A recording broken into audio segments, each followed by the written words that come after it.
Sunday. Happy International Women's Day. Happy all the things. We're catching up.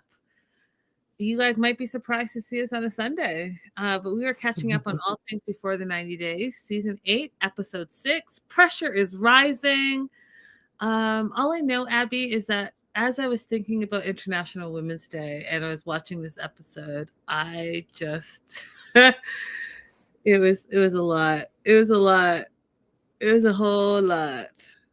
Listen, advocating for women to have choice means that some women are going to make dumb choices. Facts. That's it. And they have to be able to do that, have the freedom to do that. So here we are. Here we are. That being said, we're jumping right in because there are so many couples this episode. Lisa and Daniel. Listen, you guys, speaking of dumb choices, they are making a specific choice the way they're filming and editing these two. And I don't need all of it. That's all I'm saying. I don't need all of it. I got it. I get it. I got it.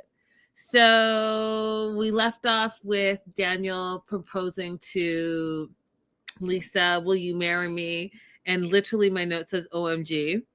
In the first 10 minutes, she's barely wiped off with the wet wipes all her spots, and she is saying yes to a proposal when she promised her daughter that she was gonna tell all her secrets that Daniel doesn't know. And what are those secrets, are you guys asking? She's still married to a woman. She's married 1, 2, 3, 4, 5 times. Okay. And she hasn't been with a man in the last 21 years. But, yes, I'll marry you. And here's the thing, you guys. She has these exact same thoughts flowing through her head. So he proposes. In her mind, she's like, I don't know what to do. I don't know what to do. She waited 30 seconds and she's like, yes, baby.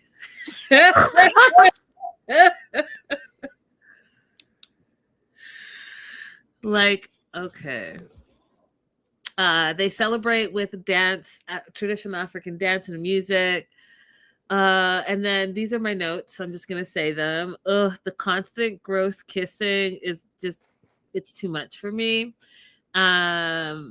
He goes on to say that he's planned this proposal for the last 6 months. So from day one, when they started interneting, he's like, I'm coming to America. I am coming. I'm getting my green card. I will get all of the monies for a ring.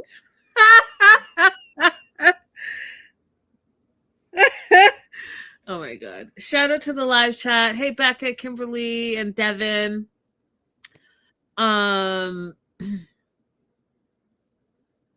We see, Kimberly all happy. And who's even more happier is Daniel's uncle and Daniel. And if this picture is not worth a million words, I don't know what is. Because the simple fact that I am looking at two people smiling, not about getting engaged necessarily, about the fact that this fool said he dreamt that he was going to be going to America and getting a green card, and lo and behold, here's the woman that's about to make that happen. That's why everyone's smiling from ear to ear. This picture is like the Spider-Man meme where all the Spider-Mans are all pointing to each other because they're like all scamming each other. Exactly.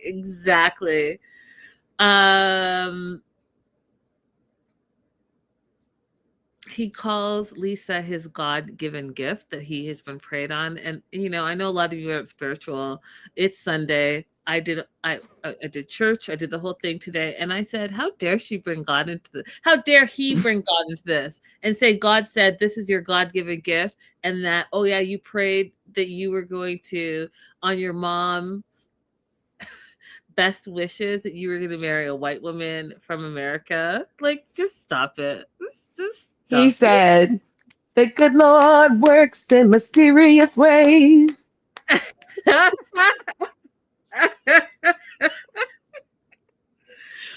So between the uncle, these flowers, the kissing, the proposal, you all, like I said, whoever is editing this, the producers, this first like 10 minutes was a lot. There was a lot going on. You see that person in the background with the hand up waving?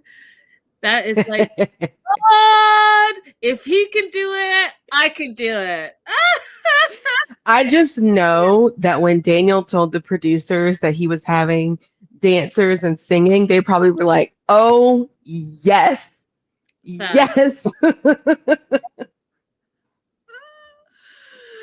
Becca says, LOL, we can all verify that Daniel is mouth to mouth certified after this episode. 100%. Oh, 100%. Ugh. So Lisa goes on to say that, you know, she still needs to tell him everything. And then again, my second note, and I know I just said, but this gross kissing, please make it stop. That is my note.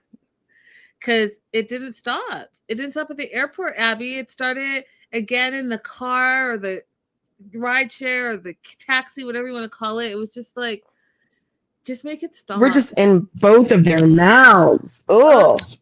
See, exactly. Ugh. Okay, so And I don't even feel like I would feel differently if they were more attractive. I think this type of intense tongue and throat kissing is just gross to watch. Yeah. And I guess like my notes for them is not that long, but I will tell you, it says, the constant gross kissing. This gross kissing. Please stop. This kissing is grossing me all the way out.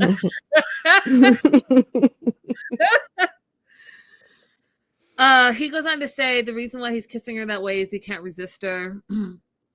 And then he said something interesting. He wanted to call her daughter Faith to let Faith know about the engagement, and Lisa said no, because Lisa is a liar McLiar, because then she's going to have to face her grown daughter who already has insecurities, already has trauma from this woman, as we've seen in the first few episodes.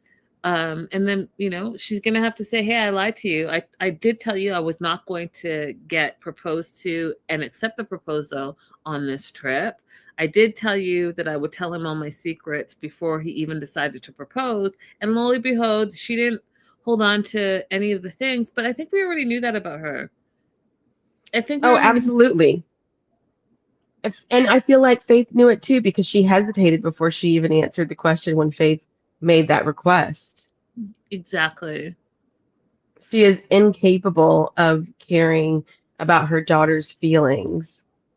In her whole life, she's shown dragging her daughter through one marriage to another, and from all the different schools she went to, she's just incapable of prioritizing her daughter, Faith. Agreed. Sadly. Agreed. And it is sad. So they get to the hotel. I just want to throw it out there that I really feel like production, yes, they're back to the basics and they're back to like great TV, but they're also skimping on the amenities. I keep seeing these hotels like, you guys could have chose anything, and this is okay, that's fine, but don't try to tell the Americans that these are like amazing super hotels, and then people then now get stereotypes about what they think is amazing when they travel abroad, because this isn't it. This is not it. No, I think we're looking at what Lisa truly could afford. That part. So keep that in mind, y'all. And the thing that got me, now that you talk about Abby, things that she could afford, she pulls out a whole carry-on full of stuff that she bought him. She got him a gold bracelet. She got him a ring that she puts on his engagement ring finger, condoms, the whole 9 yards, and oils. I was like, oh, what? But I mean, I guess, okay, that's your fiance, I suppose. He tells her he's tired, which I was like, as soon as he said that, I was like, oh. Amen. If we're bringing God into this, amen. Amen. The Lord has also heard my prayers. I don't have to see any more of this disgusting, gross kissing. He's like, I'm going to go take a shower. He goes to take a shower and comes back, and she wants to like get jiggy with it. He's like, oh, you know what? Let's just go to sleep. We're both tired. We'll do something tomorrow. And I literally laughed out loud. And she is starting to feel insecure. She's like, is this him being tired, or is he not interested in me? And she is like, you know, I've been putting a lot on this. It's been 21 years since I've been with a man. She starts panicking. She wants to, quote unquote, get it over with. And I was like, that's just really not it. Like, none of this is it at all. And you probably should have thought about all of this before you accepted his proposal.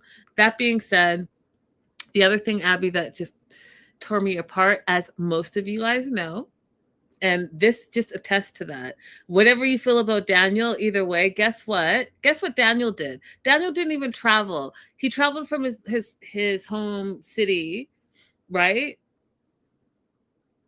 to meet her. Went to the airport. First thing Daniel does, takes a shower. Okay, doesn't sit on the bed with his dirty outside self. He takes a shower. He cleans up. What does Lisa do? The new baby girl, Lisa. She goes in the bathroom. She's been traveling for at least 30 hours, y'all. Doesn't shower, just changes into some lingerie, and then jumps into the bed. She felt like that wash up in the sink was sufficient, which is, I mean, listen, I've said this before, you guys. It correlates to the two Americas difference in cleanliness.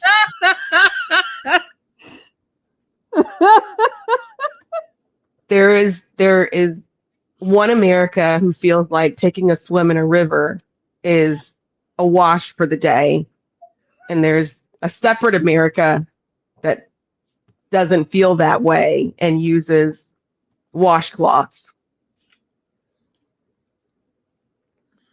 Two Americas.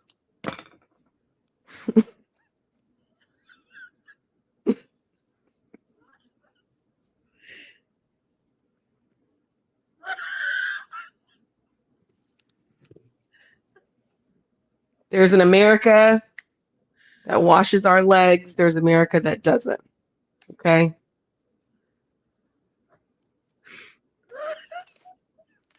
I can't say anything else.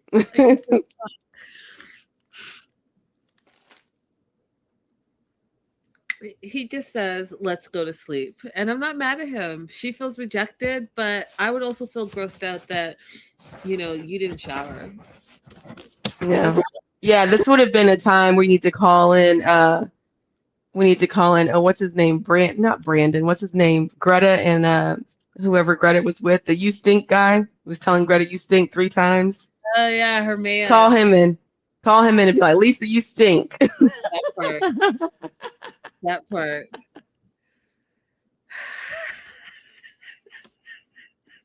Becca's in on it with you.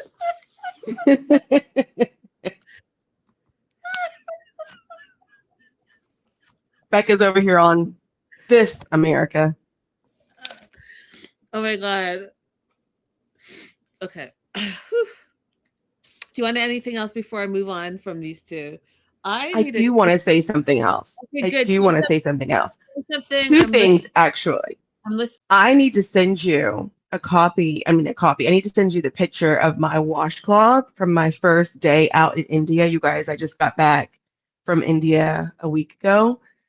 And my first day out in the streets, I came back and washed my feet because they were so dirty from the excursion of the day. And I could not believe how filthy my washcloth was. Even after I washed, I rinsed it out and soaped it by itself and washed my feet one more time. And it was the most disgusting thing that I could think of. Like the idea that people are just like getting in their beds Oh with God. their feet from the day. Like, so gross. Okay, the other thing I want to say is Laura, Lisa in this season, and then in seasons past, we've seen this happen with other people too. Why are y'all carrying on long distance relationships using filters? Oh, we talked about this last episode. Did we? And I completely forgot. Well, I talked about it. You probably zoned out because I do talk a lot.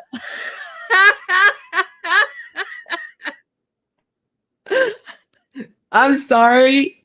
I'm sorry. I thought about it more watching this episode because they're doing all this disgusting kissing, but the moment he's like, oh, okay, let's go to sleep.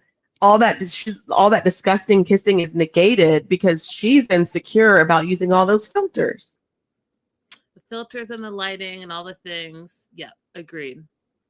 And I did say this in the other episode, but it does bear repeating. Did we not learn anything from Rebecca and Ziad? Oh, dang it, you did say that because now that you're saying Rebecca and Ziad, I was like, yup, yep. Y'all, she tunes me out, but it's okay. No.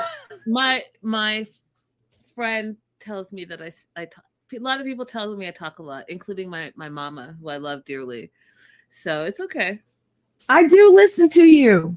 Sorry, that one just slipped my mind. I'm still working on getting back in this time zone, y'all. Forgive me.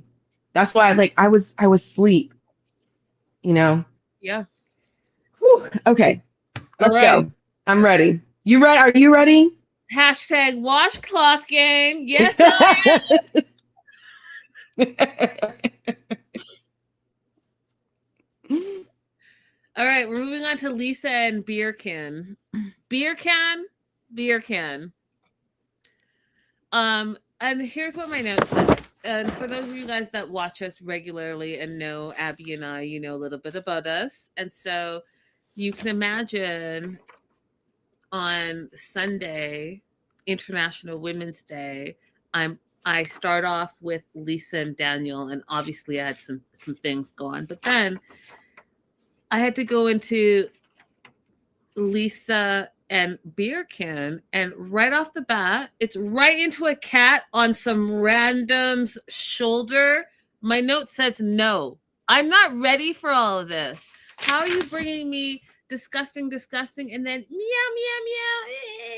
Oh God. I mean, that is very much Turkey. So I wonder, I feel like my visit to Turkey was so wonderful. It was a great solo trip, but I wonder how much you would be able to enjoy it because the cats are literally everywhere. And everyone is being nice to them. Like you would look out of place shooing a cat. Yeah, it's gonna be a hard pass for me. That's just not what I like. It's not what I enjoy. I wouldn't even shoo them. I would just be like, stay the F away from me, because no. And they're wild and feral and just roaming the streets. Do you not have They are. They're No, in the restaurants, they're in the shops, they're in the hotels. where people eat? Yes. There's not a single place where I sat down to eat. Well, I didn't go to any super fancy meals, but the places where I went to eat, all of them had cats. Yeah. Becca. The cats in Istanbul are infamous, is what Becca is saying. Yeah. Yeah. No, thank you. That's just me. Just no, thank you. We see Lisa and Beer Can in bed. So he's moved from the couch, clearly. They bonded over their night or day before, where they were at the doctor's office. He's, quote, on the clouds, and outside he's wasted. I died of laughter because, as you guys know, I am terrible with sayings, but I really understood what he meant. I was like, I actually like that. We should incorporate that. Because you know what? Of course we would. Yeah, I love it. We're on the clouds. We're on the clouds, but I'm also wasted. Lisa goes on to say that Birkin has made her feel beautiful and really supported, especially after really being vulnerable yesterday. And they came home, they had multiple sexy time. And she says, her words, that the sexual chemistry was great. And, you know, what she said is true. You have to learn a person's preferences. She feels he's, quote, vanilla and she's spice. And he tries to preference that by saying that he hasn't had sexy time in 4 years. And which was like, okay, it could be that you didn't have sexy time in 4 years, but it also could be she's 47, she knows herself, she knows her body. And as you get older, you really do, as women, and on International Women's Day, you come into your own. You learn your body, you learn to accept yourself, you learn to like what you like and what you don't like, and what you want and what you don't not want. And hopefully by the time you hit 40, you can verbalize to your partner what makes you happy. And I think that that's in the space that she's in. You know, she's lost this weight, she's learning who she is, all of that. And I also think part of it too is Birkin is 26 years old. I mean, I don't care. He's got I don't care. All I know, it's 26. 26, yes, they have vitality because they're young and they have the energy, but that doesn't necessarily equate to skill and mastery. Got so vanilla, Right. absolutely. Mm-hmm. Then he says, well, you know, I might be vanilla, but my truck still works. And then she goes on to say that he is blessed down there. And I don't believe it. I don't believe it. Abby, well, I'm willing to believe that in her world, he is blessed. In her perception of that, I'm willing to believe it.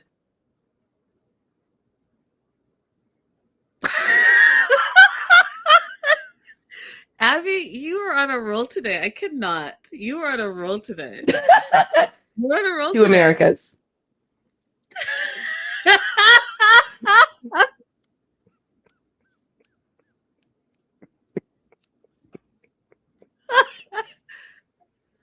Okay. I will say, am I going to expose as much about myself? Yes, I'll expose as much about myself. I will say, in my experience, she's calling him vanilla, but in my limited experience, limited sample, I do think that foreign men are better at non-penetration activity than American men. So sometimes, you know, that can balance out what feels like blessed. I think that's as much as I can do on YouTube. Yeah, I think that's as much as you could do. And I'm sure you're right. I don't,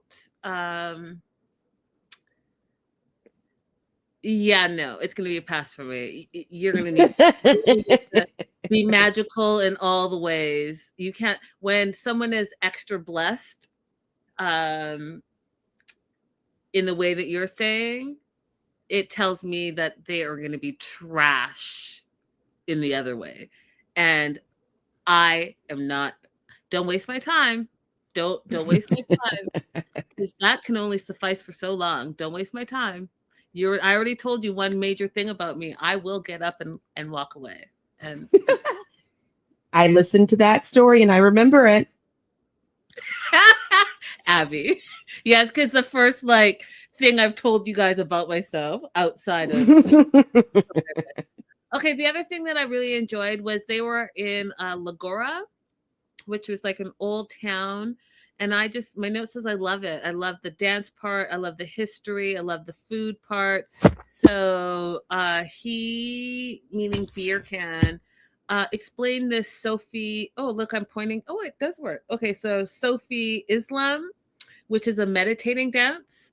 And when you have your hand up and one down, the one up is getting something from God, and then the one down is, don't tell me, is giving it back to the earth. And I just like that. See, that's what we want. When they go abroad, Yes. what we want. We want the history. Yes. We want to learn something. Like Becca said, like you said, I would never have known about the cat thing and the cats being infamous and instable. Good to know, because Turkey was on my list and was past tense. Yes, right now at whatever time it is your time, it got bumped off. But this too, the Safi Islam dance, that's a beautiful story, and I would have loved to learn more about it. I mean, all of Turkey truly is like this. Every single part of Turkey that you step in is steeped with history and really good food and sights and sounds and spices, spice shops everywhere. The aromatic stuff, because I think here, I'm not like a super food person, but our food here seems to be a lot more based on taste, and their food there, in my opinion, is a lot more based on aroma. So there's so much more aromatic spices that you buy in the stores and that you have with your food. I really enjoyed every day was something new because it's literally the cradle of civilization. I think it's worth putting up with the cats. Ottoman Empire, Byzantine Empire, Constantinople, Holy Roman Empire. There's markers everywhere. Dear Abby and dear Becca, I will have to get back to you. Okay, because Becca's like Rome, which is definitely on my list. Also has a lot of outdoor cats. Yeah. Okay, well, I'm gonna have to get back to you guys on that. But for now, yeah, no. So I love the kebab, and then the menemen, which was tomato and eggs. Yum, sounds delicious. In Ghana, eggs and tomato both are staples in our diet, so I just feel like that's something that I would probably absolutely enjoy. And I do love kebabs. So these two sitting and having this just very one-on-one quality time surrounded by history and culture. This is what I watch The Other Way Before All the Things for. I think that this is exactly what they need more of. And she meaning Lisa is looking at Birkin beer can. I had to phonetically write it down because to me it looks like Birkin bag, but I was corrected. Beer can. Beer can is looking elsewhere, and he then goes to tell her some of his deep, dark secrets. One is that he couldn't find a job while he was Istanbul. He has a lot of debt. He's jobless and he's broke. And this is for their segment, you guys. When she said, "How much is it?" That's how you know it's about to go wrong. It's about to go wrong. No woman, as far as I'm concerned, and what I think is important, should be, first of all, dating. When you say you're dating online, you guys already know how I feel about that. If you haven't met in person, then you're not really dating.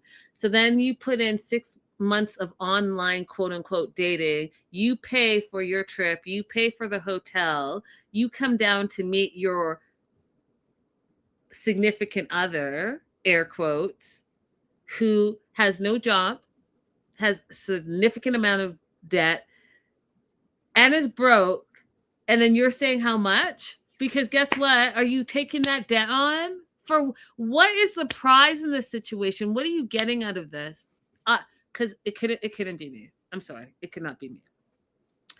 It's 50,000, and she's like, "Oh, that's not bad." Because in Turkish lira, that's about 1,500. He's like, "Yeah, no, in US dollars." I was like, "Oh, doing what exactly? How do you have $50,000 in debt and you're 26 years old?" Abby, please explain it to me, because I was trying to think maybe it's from his old soccer career and his broken knee.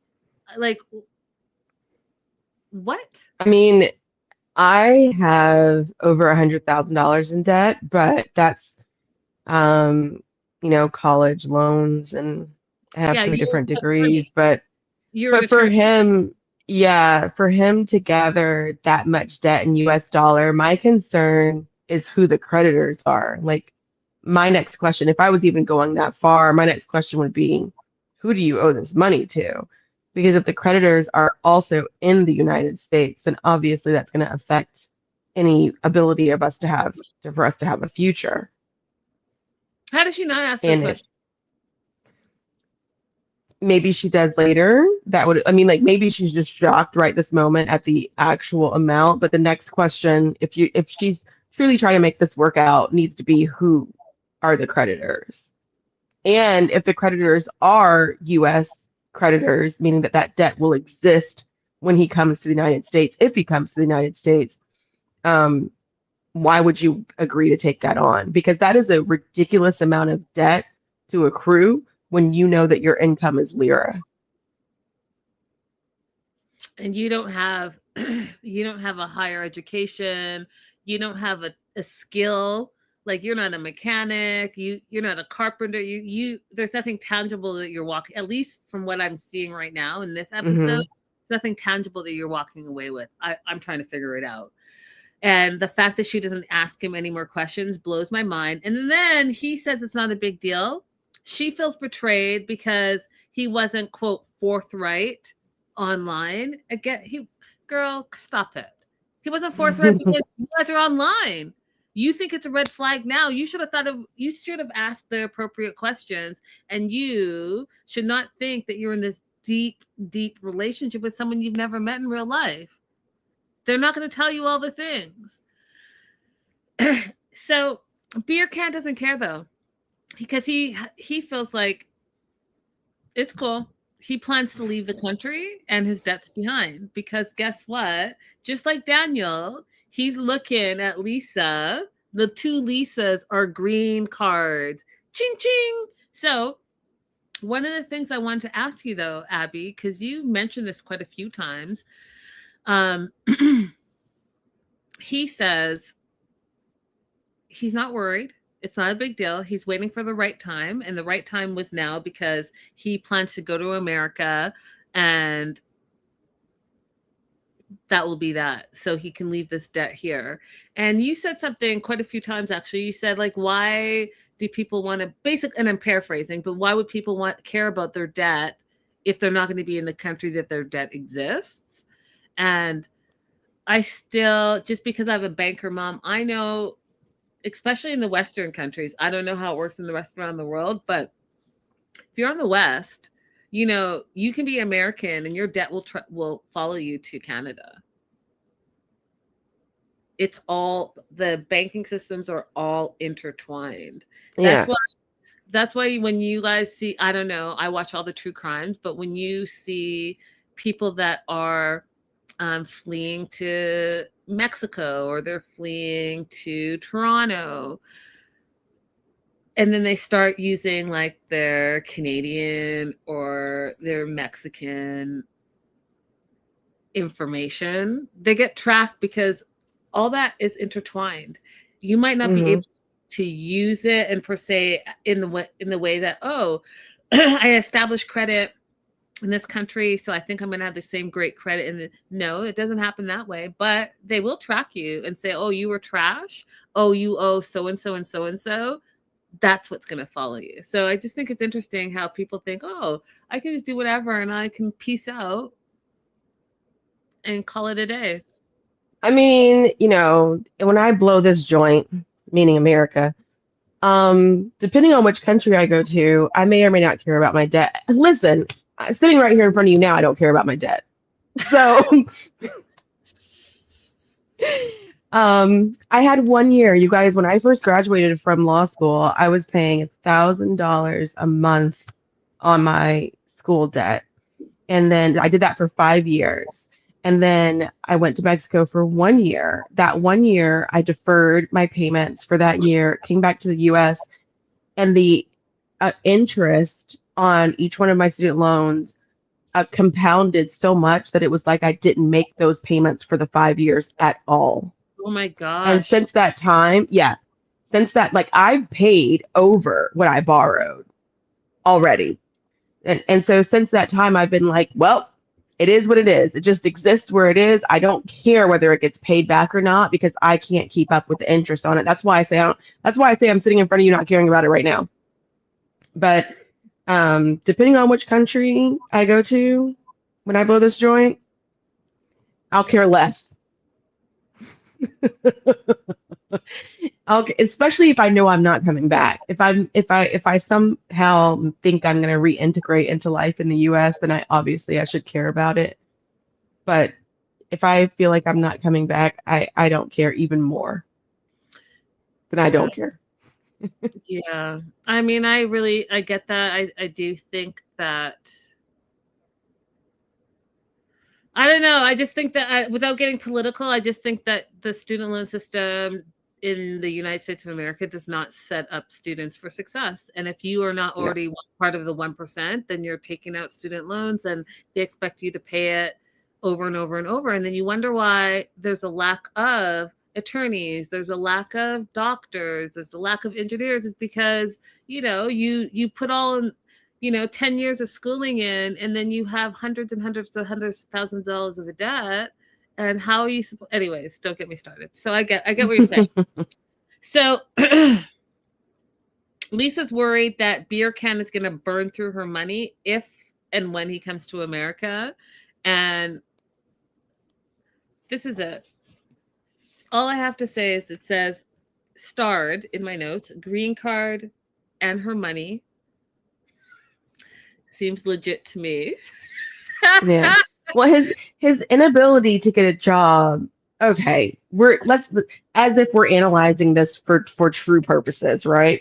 His inability to get a job also says something about his personality and his ability to be like a go-getter.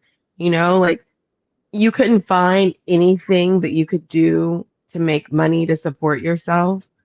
Nothing. You couldn't go out and start coaching kids in soccer. You couldn't start some kind of online personality or clinic or something. Like your inability to be resourceful is something that will travel with you if you come to the US. You're not able to be resourceful in your home country. You won't be able to be resourceful in the US.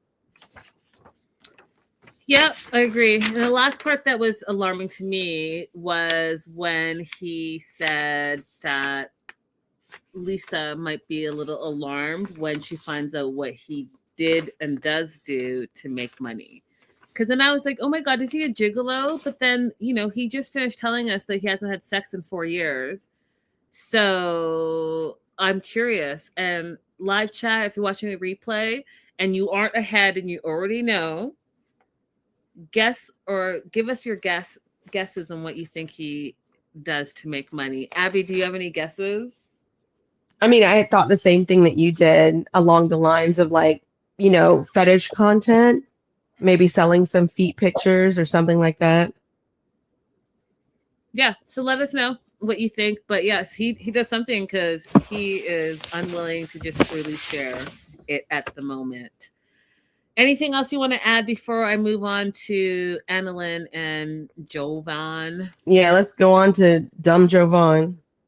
First of all, I would like to preface this. Abby's already laughing. She's like, oh, she's about to say something. First of all, I feel like Daniel and Jovan are not representative of Black men. That's it. That's my full statement. They are not representative of all Black men. And I feel like although men in general can be problematic, I can't even speak for Black men. I just think that they're not I think that Daniel is not representative of African men. And I think Jovan is not representative of African American men. That's what do you think, Abby? I mean, they're not good representations, but they are a representation, unfortunately, of a percentage of the population. You guys pop over to my TikTok. On my TikTok, I was answering a matchmaker who said that she didn't think that men who were 100% providers should also be required to do household work. My response to that was, that's not how I grew up. My dad, who was a 100% financial provider, also did household work, and I proceeded to give examples of the type of household work that he did. And in my comments, you will see a bunch of men frothing and rabid at the mouth at the idea that my dad would lower himself into doing housework. They are calling my mom lazy, saying that she didn't do anything.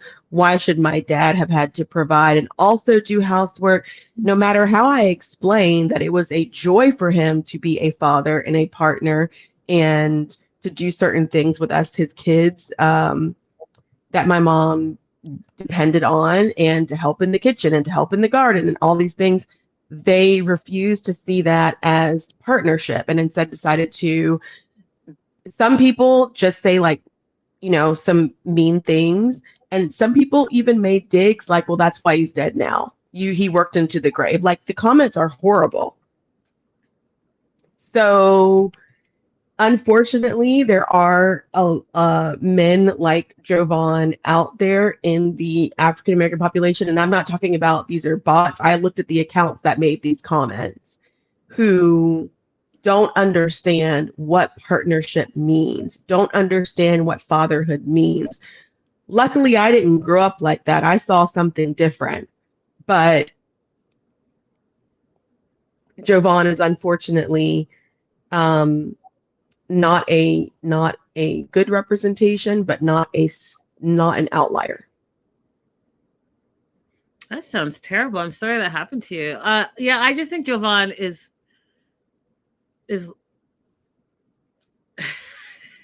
I just think he's so I just think he needs to work on himself. I think he, you know what he reminds me of? He reminds me of every man that has not worked on their own insecurities and wants to therefore dump all of that insecurity into the woman that he finds, and he expects that woman to build him up and support him and love him and not have opinions on anything. Just everything that he says is great, even if it's not great. Like, he's just that type. That's the type that I'm, if that makes sense. And I just think he needs time alone to find out who he is. Like, he's 38 years old, and you're already getting set in your ways, my friend, and your ways are wild, like just absolutely wild. Right. Anyways, he wakes up. He's happy to wake up to his wife. He finds it surreal. He talks about not getting much sleep and even waking up to her quote unquote morning breath. I got to tell you, these little microaggressions, you guys, is what I'm talking about. Because he continually does this, and I just don't appreciate it, and I can spot it right away. And then he asks her because he's insecure, or was it good? And then she pauses, and because she was pausing because she was going to ask the same question. He took it as an offense and turns to her and he's like, why are you pausing? Again, a microaggression, right? Because he needs to be fulfilled by her building him up constantly and all the time.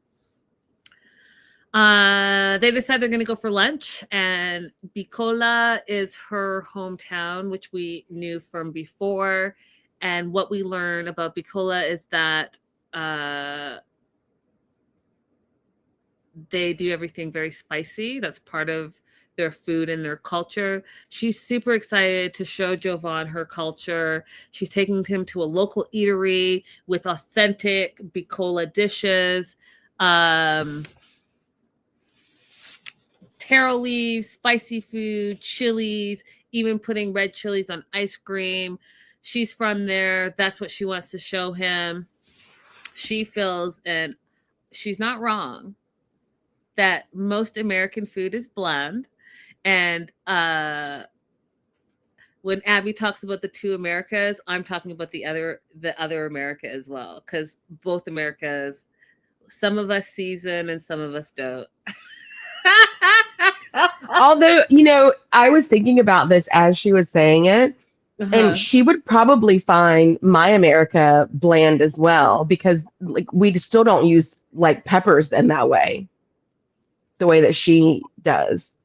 Hmm. We don't use spice that way. Like our food, even our hot food is going to have some kind of coolness to it, some warmth, some sweet, some carrot, like there's nothing that's just straight up. Like I'm thinking of New Orleans food as the most spicy food that I think you could find that's has US origins.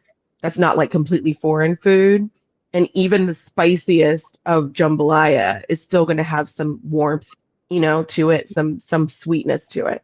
Hmm. Interesting. Okay.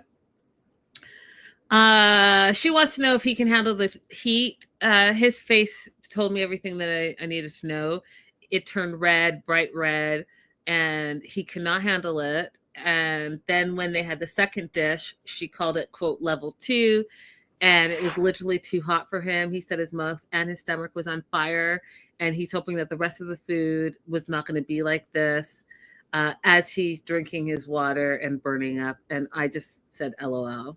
And I guess my question of the day for you guys is, do you like spicy food, and what do you consider spicy? Let us know in the live chat, and then let us know in the replay as well. Pieces to 2026 says, yes, American food is bland. And Faziz, hey girl, hey, I know it's not the same level of spice, but I like spices and heat. Yeah, tell us what your favorite spicy dish is if you're answering Linda's question. Not just do you like spice, but like what is the spiciest dish that you maybe eat on a regular basis, or that's your favorite? But even here, like Linda, going back to what you were saying earlier about his own insecurities, he's even pretending manhood here. Like in this moment that they're having their lunch, he doesn't want to say, "Oh, it's too spicy because I'm a man and I don't want to take away from my masculinity." Like instead of just allowing himself to like a thing or not like a thing, enjoy a thing or not enjoy a thing, he's filtering it through the lens of, well, what would impress other men? What Yeah, would be masculine? yeah, yeah. Loser Um, behavior. Annalyn goes on to say that, Bicola is known for its spicy food, and the food's not just hot, they're hot, which I thought was a like cute little play on words. And she's like, and you found out last night. And because we're so spicy, it could be one night and it's bullseye. And I was like, what is she talking about? Then I realized she's talking about getting pregnant on the first time being together.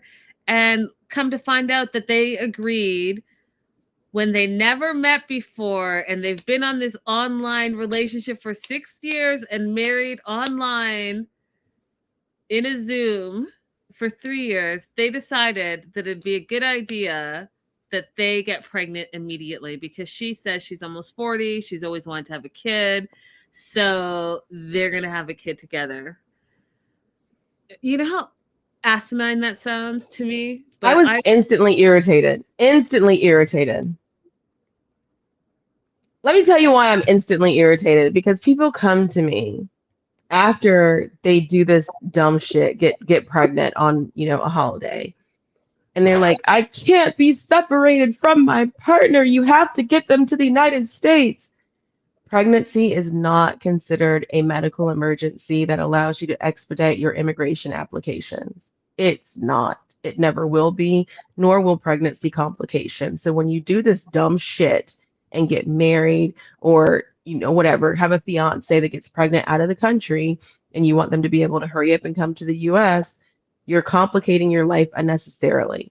Now the baby's born right before the interview's scheduled. We got to get paperwork on that baby done too.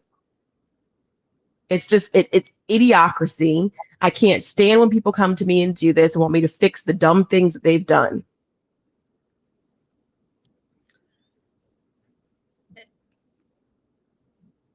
Yeah. I will throw in, and why are you all in 2026 having unprotected sex with people you literally just met? I don't care if you've been dating online. I don't care if you've been married to this person for 6 years online. You don't know this fool. You don't know him. But all of y'all are just like, hey, I'm just going to jump right in.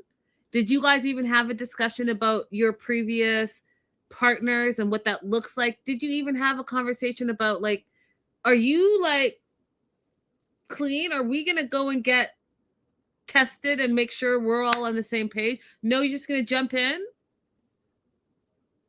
So when Abby talks about dumb shit, I don't like dumb shit. You guys are too grown to be doing dumb shit. Stop it. Like, how are you going to be dumber than Paul? Because at least Paul of Paul and Karini, you guys, at least he was like, hey, let's go get some testing done before we're intimate together. Don't be dumber than Paul. Now, if that is not something that should be cut and replayed and replayed and replayed, I don't know what is. I'm going to jump into the live chat. Pisa says, I love Jamaican jerk chicken. Silver Lining, Tay Girl Hey, she said, I almost died eating a potato from a boil-in New Orleans. It was a family event, but even they said it was, quote, a little hot. Becca says, I love Thai food, but always get Thai iced tea, so I have something to cool down my tongue. So yeah, thank you for sharing, everybody.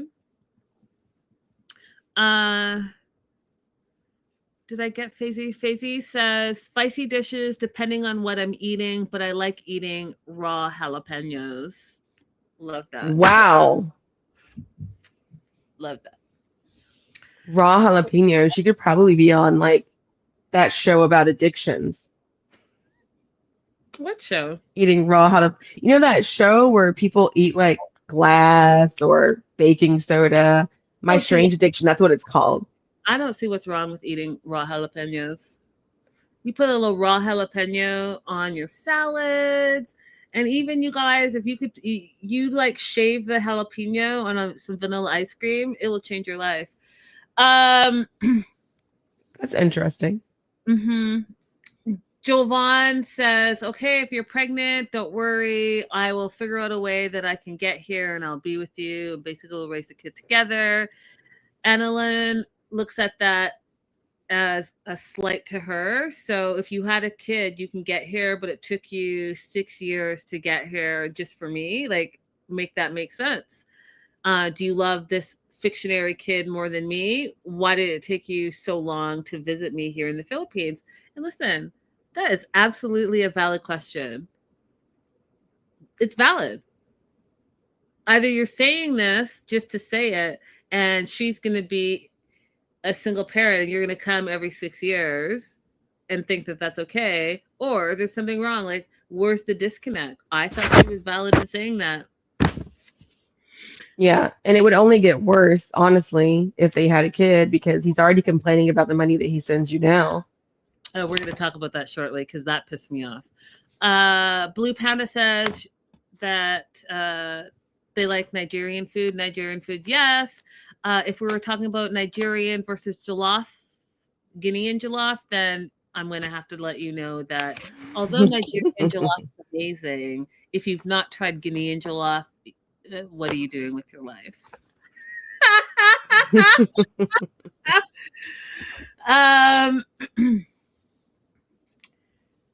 She says all that. He takes offense to it and says, you know, he feels like she's looking for problems all the time. And I'm shaking my head because, again, she's asking questions. These are her concerns. She wants to know where things are standing in the relationship. But every time she voices a concern, you hear it as a complaint and you don't want her to be able to voice her opinion. That is very scary, you guys. Like, that's the biggest red flag ever, as far as I'm concerned. If your partner does not want you to talk, and every time you say something, he is taking offense to it, you really need to sit up and pay attention to that because it's not a good look. Right. They get back to, this is the other thing. So for their segment, there's a lot of SMH in my notes, so I'll try not to continue to say SMH, but SMH. So he's traveled across the world to see his alleged wife, and he's only been there overnight. Now I get travel, I get international travel. You got to suck it up because you're not there forever. So you just got to suck up that time zone difference and keep it pushing. But he wants to sleep. He wants to take a nap. He wants to rest. She wants to go and get massages. And he doesn't really want to go. He just wants to sleep. And I just was like, oh, you really are showing who you are. This is supposed to also be your honeymoon. So you want to sleep on the second day of your quote unquote honeymoon? Like, gross on you. But he ends up agreeing to go for massages. And then as he's going, he's complaining how it's hard to navigate the marriage challenges. Navigating marriage is challenging, is what he says. And I was like, it's literally not even been 2 days. What are you navigating exactly? Explain that to me. You're having problems on the second day of your marriage? Because I'm not, the 6 years online, I'm counting 0.0 days of that. Because you really did nothing. All you had to do is get online, do a couple of FaceTimes, send her money, and that's it. So and even then, you guys couldn't get along. So navigating marriage is difficult. Well, what do you think marriage was? Marriage is go ahead. He is complaining about having a partner that has feelings and opinions that are different from his own. That's what he's complaining about. That's what he's complaining about. And so the other thing, he said he doesn't like massages. I don't trust any man that says he doesn't like massages. I just don't trust it. That's it. That's my note. So they go for massages. He finds out that she goes for massages a lot. She says it relaxes her. She talks about insomnia, all of this stuff. And then he takes it personally because he says that he sends her up to $600 a month. And he believes in men providing financially for women. But in that same breath, he says that women should also just be the nurturers in the relationship. And he feels the money he's sending her, he's starting to resent her because is this her vacation fund? Because she gets massages all the time. She should budget more, in his words, so that he can send her less money. Now, I want you guys to just unpack all of what he's saying. Okay? He's acting like sending up to $5. Okay, so let me preface this. I understand that the American dollar in the Philippines runs wild and runs long. I get that. And it's in most third world countries, your American dollars are going to stretch. The part that I don't appreciate is that he's acting like he's sending her thousands of American dollars. It's like between $300 and $600 a month that he's sending her. And now he's also showing the control part of it where he feels like it's still his money. He is providing for her, but now he wants to monitor how she spends it. And by the way, make sure you don't talk. Make sure you don't have opinion. Make sure you're nurturing all of my needs because all of this $600, that's what it's for. It's not because I care about you and I want to provide for you. It is I'm investing in what I think is my property and what I think that you need to be doing for me, period, full stop. Do you want to add anything, Abby? I will take it a little bit further. Jovan measures himself by the patriarchy, by the masculine male provider persona. But at the same time, he's resentful of the fact that he's measured by that, by himself and by other people. So he's sending the money in order to say, I'm the man, I'm the provider. But at the same time, he is resentful of his participation in that. All of that is happening within himself. And everything that comes out of his mouth is a projection onto Anna of this disjointment that he has so 100% within himself. And he's not going to be able to have a successful, happy relationship with anyone so long as he's unable to resolve these things in himself. 100%. And just to jump off of what Abby's saying or continue what we've both been saying, he tells her that he thinks that she oversteps, and brings up the last argument they had and how she called his sister and was complaining about him. He thought that that was overstepping a bit too much and called her quote unquote unhinged. And she was like, well, I felt like I was going to family. At least when I'm upset with you, I go to family. You literally went to a whole other woman when you were upset with me.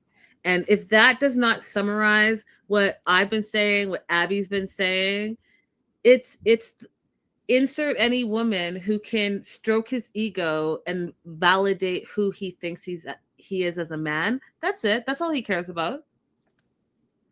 Don't you dare have an opinion, and don't you dare slander me or remind my family of the trash individual that I am. How dare you? How dare you tell them about myself? Mm-hmm. Then, oh God. And then the other part that just was really disgusting to me, then she's like, I'm done with this conversation. Like, I'm done with this massage. I'm done with this conversation. And then he tries to blame her and says that she doesn't take accountability for her actions. Stop it, Javon. Stop it. Just stop it. Do you want to add anything else before I move on? No. We're ready to go. Emma and Ziad. Ugh. I just don't understand why are we wasting time? You guys are 27. Go and explore Morocco. Go pop off and explore some other cities while you're in Northern Africa. Like, just do some other things. This no. And especially after this segment, just no. She's getting ready, and I'm gonna zip through some of this because I just was like, there's a lot wrong with her. So she's getting ready. He says to her, why does it take you so long? And why do you need all this makeup? We're going to be late to meet my friends. They're meeting his friends for like coffee intro. Emma feels like it's progress. They get there. They do quick introductions. She sits down. The first thing she does is she's like compact out and putting on lipstick. Meanwhile, his friends are already judging her, right? So all eyes are on her. And she asks, has he talked about me? Yes, he's told them about her. And they ask the first question, why did you choose Ziad? She responds by saying, he's sweet, he's kind. The first 10 minutes, he was calling me his wife. I love that. There was an instant connection. And they really didn't like that answer at all. And I think they were speaking Arabic, but I'm not sure what language it was. But I'm going to say Arabic. If I'm wrong, you guys can correct me. In Arabic, they ask Ziad, did you give her a tour of Marrakesh and how conservative it is there? And here was the perfect editing, you guys, because as they were having this conversation in Arabic, the cameraman zoomed in on Emma, who again had her compact out and was putting on more makeup. Okay. I was like, savage. Y'all are savage. And so his friends are concerned about how in some conservative areas in Morocco, how people would perceive her. Now, Ziad is a liar. He's been a liar since day one. He told her all the things on the phone to somehow get her to come to Morocco, right? She said, I asked you and I asked all the questions. Can I wear whatever I want? You said yes. Can we kiss in public? You said yes. Can we be affectionate in public? You said yes. Anything I asked, anything she asked, anything that was asked, he said yes. And then as soon as she stepped down, 10 toes deep, it was a totally different situation. No. Okay. And then comes to this same thing. So he says, no, I didn't say that. I said, oh, in certain places it wouldn't matter. Liar. Friends say, oh, it must just be a misunderstanding. She's like, no, he lied. He's a liar. And then he says, no, but you're a liar. And this is where, again, this whole I'm going to switch it up and try to blame the woman pisses me off, because no, Ziad, you've been lying. You've been lying. You've been telling her all the yes, yes, yes. So she thinks she can be who she is. She packed and dressed and paid for everything because of what you were telling her.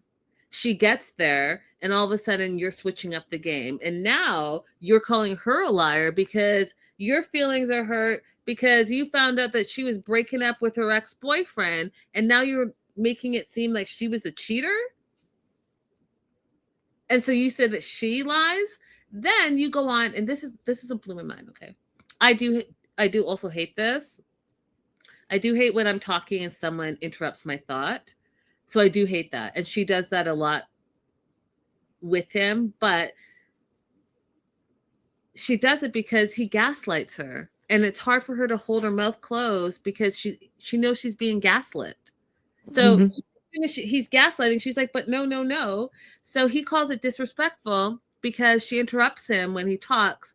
And he's like, I'm making an effort to find the right English words. English is not my first language.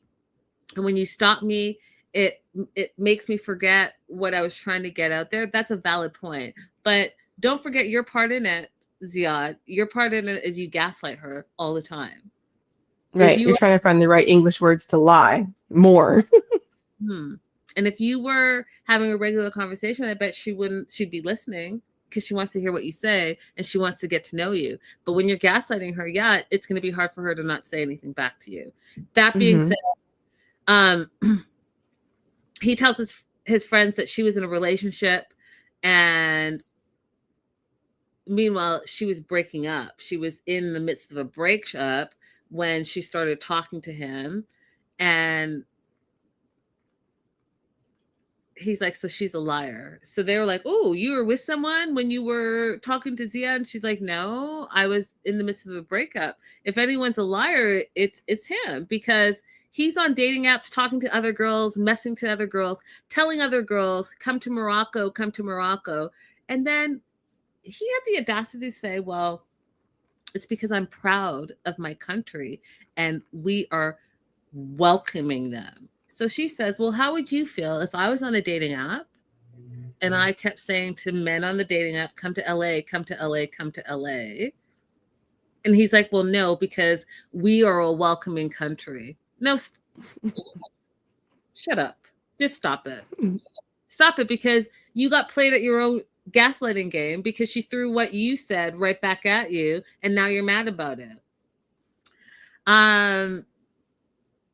The friends ask Emma, what is it that you want out of this relationship? And she's like, she wants to be engaged before the end of the trip. And his friend that was sitting beside her, that was most like, he was not talking, he was just absorbing, which I think is interesting because even though I talk a lot, I am that person. I will absorb and hear, because when you really listen to people, you really hear what they're saying. So I would have probably been that friend that just was like listening. And then when the time is right, he was like in Arabic, he was like, do you think that she is the right fit for a wife and family and kids? And here's where this should have been the last friggin' segment of these two. This should have been the last segment, y'all.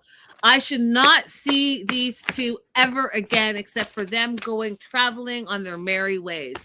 Ziad said in Arabic, 0.0%. So when Emma's like, I'm sorry, what's 0%? And then the other friend says, oh, they were asking, are you marriage material? Does he see you as a wife? And then she said, oh, you see 0.0%? The end. What Abby, what are we waiting on? Right. Go ahead, reserve your own place to stay. Enjoy the rest of your time in Morocco. Go home. I don't get it. I would have I been don't done. get it either. I would have I been don't done. get why she is persisted through all this. But anyway, moving forward. Do you want to add anything to this? Have nothing to add. Okay. We're going on to Rick and Trisha. Oh God. Mm-hmm. I said Daniel and Jovan, but I also want to include Rick in my earlier thoughts. Because no, absolutely not. My first note says Trisha is so pretty. I love everything about her. I think she's a beautiful woman. Rick hasn't told her about Columbia yet, but he is another person who I think is super insecure, and he's actually said how he's insecure as well, so I'm not wrong about that. And he's putting on his insecurities onto Trisha, which I absolutely appreciate, because he's 52 years old, he's grown, he should already figure it out for himself and not put it on this poor 25-year-old. The other thing that I've talked about a lot in the past, and I want to bring up right now as well, one of the ways that you're going to know someone has cheated on you is how they treat you. And when they start to become super jealous or angry, extra angry, and you haven't done anything, it's because they're projecting. And even the producer in this segment, which we'll talk about shortly, said the same thing. But I just want you guys to know that you're not crazy. When someone is cheating on you, you're A, going to feel it in your gut, women, and B, when he's starting to get a little extra snarky, a little extra jealous, a little extra clingy, I need you to, instead of looking into yourself and being like, oh, what I'm doing, look outwards. Look outwards. That fool is cheating on you. And you are probably ignoring it because you don't want to believe it. But I encourage you, be that woman. I can never listen. If someone's cheating on me, I've been cheated on, and I will be the first to leave. But I'm quick to leave nonsense because I'm grown. I'd rather be single and happy than in a relationship just to say I'm in a relationship when there's some bullshit happening. We're too grown. Life is too short to be dealing with nonsense. That's how I see it, period, full stop. So if you're being cheated on and you think you're being cheated on, then go ahead and be that person and, look in his phone, do what you got to do. Put that tracker on, do all the true crime stuff and figure it out for yourself. But here's the thing. Don't do it if you're not willing to actually face it, right? Because what happens is then and I'm not saying, because some people can be cheated on and they can go to therapy and work it out and get past it. And I've talked about that as well. If that's you, great on it. But remember, you have to actually be past it. You can't continue to bring it up. Yep. Right? It's up to you. That being said, pay attention, y'all. Your gut is going to tell you, and their actions are going to tell you a whole lot. So, oh God, do I have to talk about this? I'm going to fly by this too. So he brought this disgusting $50 black garbage bag because he is cheap as well. And he was calling it a splash pad, and I'll just leave it at that. She thinks it's disgusting, and she kicks it and shakes her head. And he, instead of being like, yeah, that was probably a stupid idea, he's like, oh, but it was expensive. It was like $50. Oh gosh. She thinks it's stupid. I think he's stupid. And he bought it. I just think he's stupid. He bought it because he was worried about paying extra. Just like Jovan was worried about the slippers coming with the room. He was worried about having to pay for the sheets. Like, ew. 30 minutes later, they're in a fight because one of her ex-boyfriends dropped off her broken motorcycle. If you guys remember the storyline with the motorcycle and her ex breaking it and all the things. So now it's repaired. Friend drops it off. But Rick freaks out because who is this guy? Why is he bringing it to the hotel? Rick is getting jealous. He's like, oh, you're still talking to your ex. 4 months ago, you didn't tell me. Why haven't you told me? Why was it a secret? And she's like, well, because it was not important. It wasn't a secret. I just didn't think it was important. And then he's like, well, something more must have happened because you didn't tell me. He's freaking out because he cheated on her. Those 5 days that she went silent, he was in Colombia cheating on her. And now he's projecting his guilt, which he hasn't told her yet, on her and trying to make her the villain. No, fool, you're the villain in the story. You, Rick, are the villain in the story. And then even the producer said, why do you think your mind first goes to cheating? And then my answer is because he's a cheater. Mm-hmm. And then the producer says, do you feel like maybe you're projecting? And then Rick says, it's possible. And then the producer said, would you feel better if she cheated because you did? And yes, see? Everything I'm telling you. He feels guilty. He wants her to feel guilty for something she hasn't done. He would prefer that she cheated so that he can blame her and then be like justified. Well, I only cheated because you cheated. You see how that whole thing is going down? Abby, do you want to add anything before I move forward with this? Oh, maybe not. I will continue on. We lost her. I'm sure she'll be back. Oh. Okay. Do you want to add something to that, Abby? No, I mean, I agree with everything that you said. He's just projecting because he's a loser and he's a cheater. And I want to make sure that we keep the timeline straight. When he went to Colombia, she was back in contact with him. She went silent for 5 days. And during that time, he arranged travel to Colombia. She was back in contact with him, and then he flew to Colombia. So I just want to be clear about how much of a douche he is. Mm-hmm. Yep.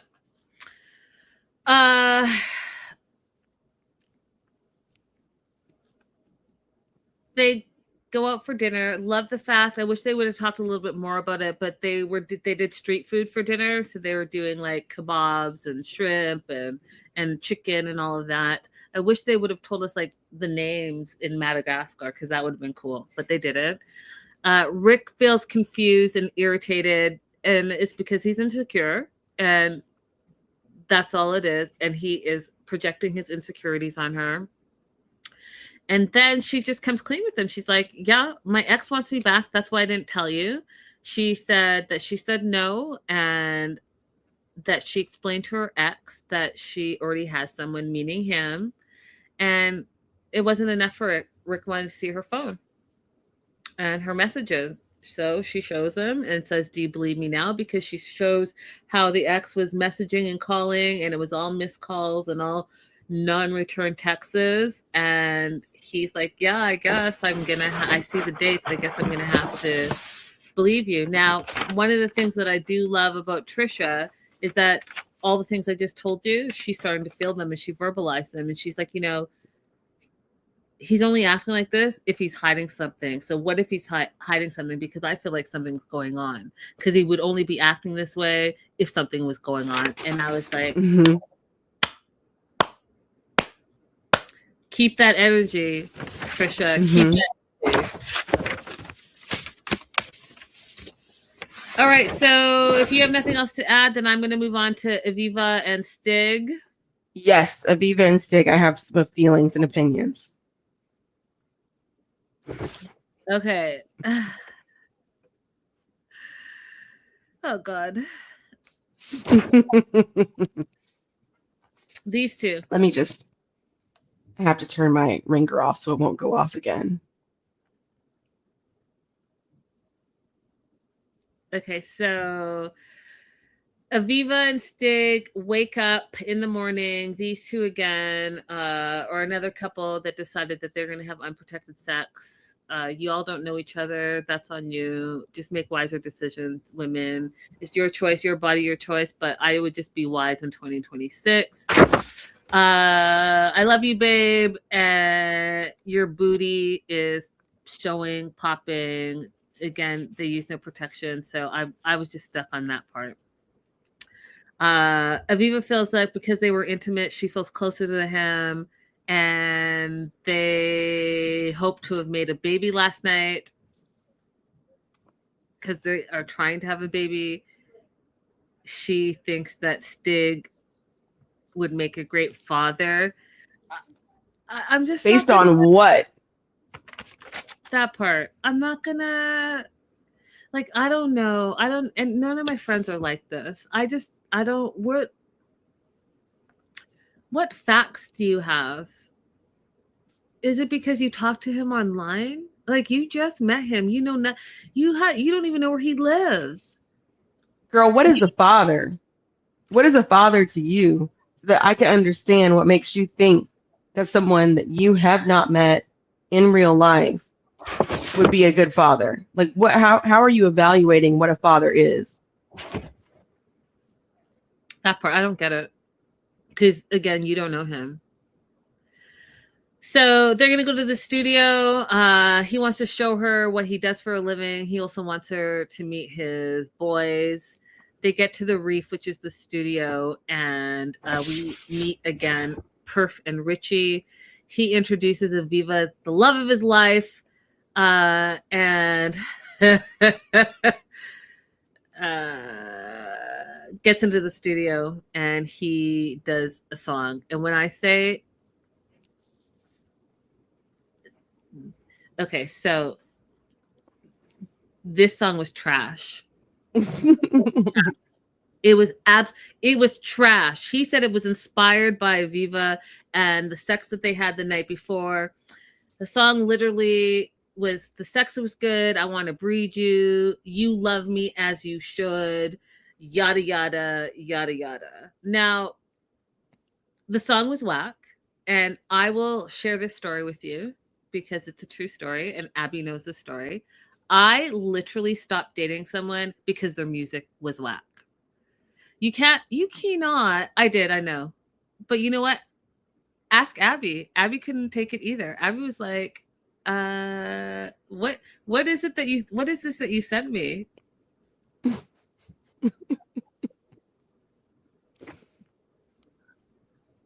It's true. It's true. Abby couldn't listen to it for 5 minutes before she was like, what is this? Yeah, no. And so, Stig, if that's your best work, you know what? Get a day job, because this is not, this song was terrible. Terrible.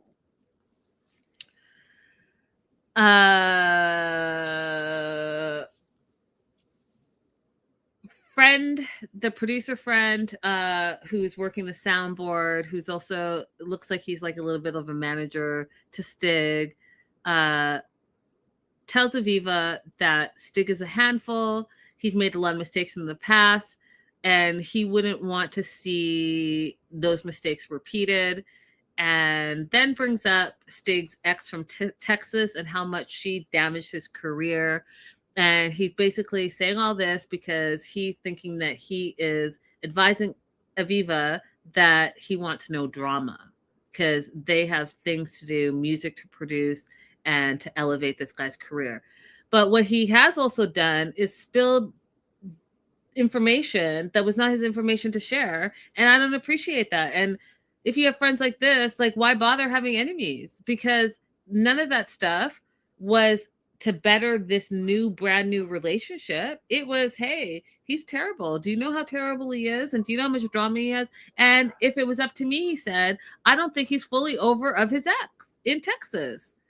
To me, you're sabotaging that relationship before it even gets off the feet, because now Aviva, who's only been here for 2 days, is completely on guard and feeling insecure and realizing that, guess what? I probably should not have had unprotected sex with this person I don't know, because I just found out about a bunch of information from his friend. I didn't know any of that stuff. Do you see, women, how, like, let's be smarter with our minds and our bodies and our souls? Abby, do you want to add anything? I think it was 100% his goal. I don't think that was accidental in any way, shape, or form. I think it's 100% his goal to destroy this relationship. I don't think that he sees it as beneficial, and perhaps he even sees as Aviva getting hurt in it, and he's like, let me just hasten this along. It was terrible. So they're on their way to San Pedro for a couple of days for a show that he's doing. And I just hope that his music sounds better than what I heard, because, woof, Lord, that was not it. They're getting in line. She's upset. He's like, "What's wrong with you?" And she's just like, "I've learned a lot." She's worried that he's not being 100% honest because he's not, right? He's not. And I'm going to tell you, you guys really pay attention to what people say because their words will tell you everything you need to know. So Stig says he's big on communication and tells her that she's acting like a child because he feels like she's giving him the silent treatment. She thinks she's just not saying anything because she doesn't want to wreck the energy in the first week. Now, that is so very feminine of us. We always want to like make sure that we're pleasing anyone and we don't want to upset anyone. No. Go ahead and get your feelings out. Communicate. And if they don't like it, that's, oh, well, that will show you exactly what you need. That will show you. Mm-hmm. He's so quote unquote big on communicating, then he's not going to worry about communicating. Mm-hmm. That being said, she goes and says, I just learned that you were trying to have a baby with your ex and you said the exact same thing to me just today and just yesterday. So like, what is it? And he is honest in this moment. He says, well, I can't deny that. It's true. So I don't know what you all are taking out of it, but I'm taking out of it that any woman he's with, he's not having protected sex, and he doesn't care if he has a bunch of babies and a bunch of baby mamas. So again, why are you adding yourself to the? Okay, I mean that's all I need to say. Don't add yourself to that potential number. And the other thing I want to say about Aviva and this notion of being quiet and being pleasant is that it doesn't serve you at work or in your personal relationships to allow someone to run over you. It's not like, oh, they'll pay you back on the end for what you endured. At all. So, he explains that he was with his ex from Texas for a year and a half. They were on and off. They were planning a future together. And then she broke his heart. Now, here's the thing. Aviva asked him a direct question, and I really need you guys to pay attention to this because she's asked him a lot of direct questions.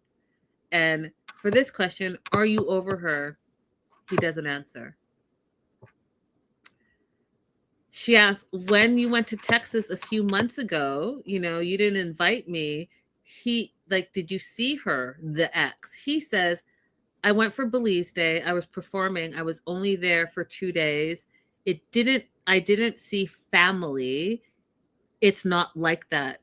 Again, my note says no answer. So do you see he's trying to ask the pertinent questions and he's dilly-dallying. He's not lying per se, but he's not answering the questions so that you can come back and say, well, you told me. He'll say, no, I never said that because I didn't say anything. He said, I didn't get to see my family. I didn't tell you I didn't go to see my ex. When you asked me if I'm over her, I didn't tell you I was not over her. I just didn't answer. Do you see that's all manipulation? It's manipulation. That's why it's very important to pay attention because you think you might have had the answer, but when they misdirect and redirect you, that's an answer in and of itself. And manipulators do that on a regular basis. Right. And when you're dealing with somebody like that, I don't really think it's beneficial to pull teeth from them either. I think this is just a situation where you can't force this person to have mature communication. You can point out you haven't answered the question, but unless you want to repeat that kind of questioning over and over again for the rest of your lives together, this is just who they are. They're deceitful, and you should just move on to the next person or be alone. Mm-hmm. Yeah, I think that it's just not worth it, you guys. But again, that's just my take on it. It's not worth it. You don't need that. You don't need to be manipulated and gaslit. It's not worth that. Okay, are you adding anything else? Nope. Okay, I'm That's moving it. on. Last couple, Forrest and Sheena. They're Yes. meeting family today for the blessing and to move forward and to get married and all the things. He makes some weird jokes that I've decided that I'm just not going to even bother. Just the banana hammock. I'll leave you guys with that. Forrest is really wanting to talk about how Sheena gives all her money to them all the time, as well as he feels that they mistreat her. So those are the things that he wants to talk about after he makes a good impression with them. Molly's upset because she's not going to be there for the first day. She's going to come the second day. And even in the conversation with her son and Sheena being right there, Molly's like, I can't believe it. I feel hurt. I feel mad. And Forrest is basically like, even if you're coming the second day, I hope you don't blow it for us because you do have a bad temper and I don't want you to wreck this. Her parents live in Cavite, which is 2 hours from Manila. They have to take a bus and then a tricycle to get there. And I died of laughter, Abby, when they said that they're going to arrange a car for Molly and Deb. They wouldn't be able to figure out the bus system. And I died of laughter because that is 100% true. We've seen Molly could barely get off a plane without her passport, and she could barely pull her luggage without it being a mess and it falling. So yeah, I would actually love a whole episode dedicated to them trying to get there on the transit system, because that would be a riot. They wouldn't arrive. They wouldn't arrive. They're getting to the bus station. Forrest's worried about her parents accepting him, and Sheena gives the legit questions, because don't forget, she's a professional, you guys. She's a vet. She's got her schooling. She is providing for not only herself, but for her family, and dare I say, for Forrest's family as well. She's paying for this whole thing, you guys. And so when Forrest talks about being worried about being accepted, she's like, yeah, the first thing they're going to want to know is, what's your purpose for being here? And second, what's your career? How are you going to provide for my daughter? And then this is when we hear about Forrest and who Forrest is. So Forrest is on disability because he can't focus or do tasks, and no job. He hasn't had a job in several years. And he collects disability checks because any job he gets, because he can't focus, they don't want to continue to tell him to do the same thing over and over again. So he just doesn't work. And so he's on these disability checks. So it's been on her to save for their future. And his words were, it's been on her to save for our future. Now, she says to him, you have to be a man, Forrest. You're an adult. You can find a job. And she is starting that, you guys, I could feel it for her. The resentment is bubbling up in her. So yes, she wants to be loved. Yes, she wants to be nurtured. Yes, she wants to be with the person that's going to be her forever. But what she also didn't sign up for is she didn't sign up to now take on the financial responsibilities of a whole other family. She's like, I've done my part. I've went to school. I've gotten my education. I'm in my career. Culturally, she has to take care of her parents. And even that is a lot for her. She's starting to feel overwhelmed because now her boyfriend is expecting her to save for their future. So she's now taking on another bill that she didn't sign up for because he's a full grown man. Why do you not work? Why are you on disability? You're on disability, and your disability goes to what? Why do you not work? She's like, you are a man. You're an adult. You can find a job. but he's used to not working. He's used to being on disability. And Abby said something yesterday about they're probably, because how do you survive on disability is what I said, because it's like what, $967, I think Abby said yesterday. How do you survive on that a month? And then Abby explained how there's a bunch of US government programs that he's probably on, and he's probably settled into that lifestyle. So he probably doesn't feel motivated to do anything because this is what he knows. And now he met a woman that makes money, and now he wants her to literally save for their future. Stop it. She's frustrated with Forrest for not working and for his finances. She's worried about what her parents are going to think about him, because she's already feeling pressure from the family. Now there's pressure from the boyfriend. There's also pressure from Molly, the mom, because, you know, mom's on disability too. And the mom is acting like she's getting scammed because she's not getting, she meaning Molly and Forrest and Deb, is not getting Sheena's money. Sheena, who's supposed to be saving for their future. Stop it, you guys. Absolutely not. Absolutely not. P says, that part, Linda. Forrest wants to cash in on her money. And then agreed. I think Forrest and his mama are the scammers in this case. 100%. You're going to freak out and try to belittle Sheena over how she spends her money. You better get out of here. You right. Don't make me curse at you, Molly. Right. What do you want to add? Yeah, because I was wondering what the scam was exactly. And I feel like now it's become crystal clear. They're planning on having Sheena come, and maybe they haven't considered the time it'll take for her to be able to work as a veterinarian in the United States, but having her high income to be able to cover for all the programs that he'll lose access to based on being married and, you know, the household income. You know, he wouldn't qualify for all those programs that he has anymore, most likely. And so that's what they're looking for.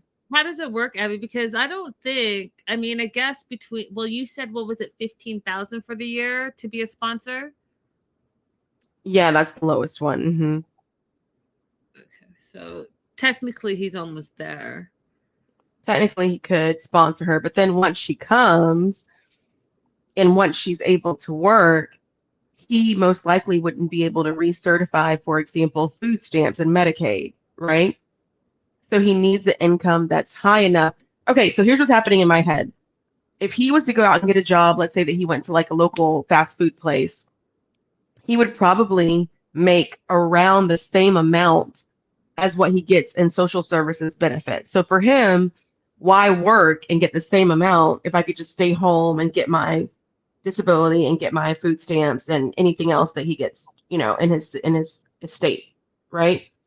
Why should I work and break even, right? But if I have a high income wife who pulls me out of that lower bracket, then it doesn't hurt so much to give up my social services that I'm currently receiving.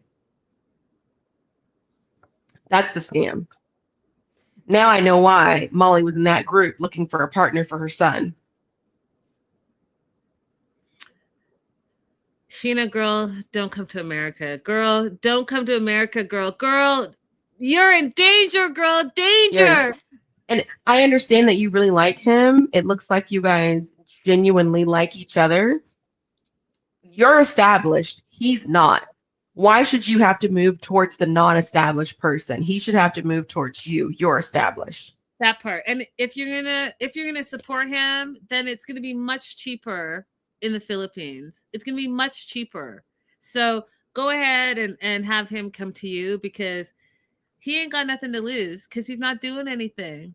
He's not established, like Abby said, not established. Not only not established, he's not doing anything. This fool doesn't. No. That's it. No. Yeah. Because in the meantime, like, it would be different if he was taking up some kind of trade, or if he was doing something to work on his ADHD issues or whatever other health issues he had to qualify It would be different. He was finding a way to work through that, but he's not. Yeah, no, I'm not impressed. Not impressed. That's it. That's all Yeah. I got. Do you want to add anything else to this episode? This is a really good example of love simply is not enough. Love is not enough. You got to have Linda's 6 because she changed it to 6 if you weren't here. Not 5 anymore. It's 6. Love is Yep. not enough. Love is not enough. And you guys, like, why are you going for these low vibrationals? Like, it's just no, especially when you're good high vibes, not on International Women's Day. Let's think about it. Can we please think about how amazing we are as women and how much we do and how much we accomplish for pennies on the dollar? Please don't add a scrub to your life just to say that you have a scrub. Love is not enough. Low vibes, take a trip instead of, Mr. I don't got a job and I need you to save to support for our future. Don't settle for that on International Women's Day or any day, period, full stop. That's it. Thank you guys for being here and for catching up with us. We are going to continue to catch up next week. Don't forget to like and share and tell a friend and bring a friend and all the things. And happy International Women's Day and enjoy the rest of your day. We'll see you guys next time. Bye-bye. TGFN. T-I double girl.